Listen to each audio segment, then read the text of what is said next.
ईद से कबल आखिरी वीकेंड शुरू होते ही मुल्क भर की मवेशी मंडियों में खरीदारी जोर पकड़ गई। लाहौर की मवेशी मंडी में खरीदारों और व्यापारियों के दरमियान क्या जोड़ तोड़ हो रहा है, जानेंगे डॉन न्यूज़ के नुमाइंदे अदनान शेख से। जी अदनान, बताइएगा।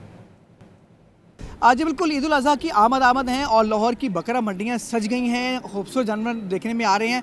मैं इस वक्त लाहौर की शाहपुर कांजरा मंडी में मौजूद हूँ। इनसे बात करते हैं। देख रहे हैं 2 बकरे हैं और जो व्यापारी ये कहता है कि पूरे इस बकरा मंडी में इससे खूबसूरत जानवर कहीं भी आपने को देखेगा। अब रेट पूछते हैं और कहते हैं कि कितना जो है ये रेट देंगे। आप ये बताएं कितने का आपने रेट लगाया इनके? भाईजान 10 लाख डिमांड है।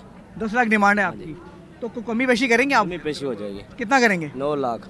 9 लाख रुपए जो है अभी दोनों बकरों का जो है उन्होंने प्राइस लगाया है। ये खरीदार हैं और इनसे बात करते हैं। ये बताएं कि आपने कितने का बकरा लेना है? जी हमने तो इनको 370 जोड़ी का बोला है, लेकिन भाई का माइंड बिल्कुल भी नहीं है इस पे अभी एग्री कर रहा। इस बार बकरों की जो कीमत है वो 60,000 शुरू होती है और तकरीबन 3 से 4 लाख तक चली जाती है। तो इस बार मंडी में जो है ना सिर्फ सूरज की गर्मी बल्कि वैसे भी जो है रेट बहुत ज़्यादा हाई हैं और पारा हाई है रेट का। तो देखते हैं कि कौन जो है वो ख़रीदार जो है अपनी मर्ज़ी का लेता है। बहरहाल ये जो सिलसिला है ये ईद तक जारी रहेगा। बहुत शुक्रिया अदनान शेख आपका।